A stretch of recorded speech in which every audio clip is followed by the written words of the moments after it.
આ નવીન રીતથી ફ્રેન્ડ્સ તમે કોબીજનું શાક બનાવી લીધું ને એટલે જેને કોબીજનું શાક પસંદ નથી તેને પણ પસંદ આવવા લાગશે એવી રીતથી આપણે રેડી કરીશું. તો અહીં આપણે 500 ગ્રામ દેશી કોબીજ લીધું છે. કોબીજ આ રીતે લીલું હોય ને એવું જ લેવાનું છે અને વચ્ચેનો પાર્ટ આપણે તેનો હટાવી દેવાનો છે અને કોબીજને આ રીતે આપણે સ્લાઇસમાં કટ કરી લેશું. ઉપરના 2-3 પાન હોય ને તે આપણે હટાવી દેવાના છે. તેની ઉપર ધૂળ માટી કે કોઈ દવા છાંટેલી હોય તે બધી નીકળી જાય એટલા માટે. તો આપણે કોબી આ રીતે સમારી લીધું છે, તમે જોઈ શકો છો. 500 ગ્રામ કોબીજ છે.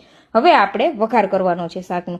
તો અહીંયા 3 મોટી ચમચી જેટલું આપણે તેલ લીધું છે. તેલ ગરમ થાય એટલે આપણે રાઈ ઉમેરીશું, સાથે જીરું ઉમેરી દેવાનું છે, થોડી એવી હિંગ ઉમેરી દેશું અને 2 થી 3 મીઠા લીમડાના પાન ઉમેરી દેવાના છે. સાથે જ 2 નંગ મીડિયમ સાઇઝની ડુંગળીને આ રીતે સ્લાઇસમાં કટ કરીને ઉમેરીશું.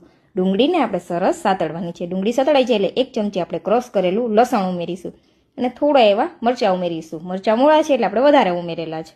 ફરી થોડી વાર માટે સાતડી લેશું. પછી તેની અંદર આપણે જે કોબીજ રાખેલું હતું કટ કરીને તે ઉમેરી દેવાનું છે. સાથે હળદર પાવડર ઉમેરી દેશું. બધા મસાલાને આપણે સરસ મિક્સ કરી દેવાના છે અને ઢાંકણ લગાવીને 2 થી 3 મિનિટ માટે થવા દેશું. વચ્ચે વચ્ચે ચલાવતા પણ રહેવાનું છે જેથી કોબીજ નીચે તળિયે ચીપકી ન જાય. અહીંયા પાણી જરા પણ નથી ઉમેરવાનું, તે વાતનું ખાસ ધ્યાન રાખવાનું છે. કોબીજ સરસ થઈ જાય, સતળાઈ જાય પછી જ તેની અંદર સ્વાદ અનુસાર નમક અને લાલ મરચું પાવડર ઉમેરવાનો છે. ફરી થવા દેશું અને કોબીજ અહીંયા પરફેક્ટ ચડી જાય પછી ટમેટાની સ્લાઇસ ઉમેરી દેશું. લીલા ધાણા ઉમેરીને શાકને ગાર્નિશ કરી લેશું. શાક રેડી છે, ફોલો કરી લેજો.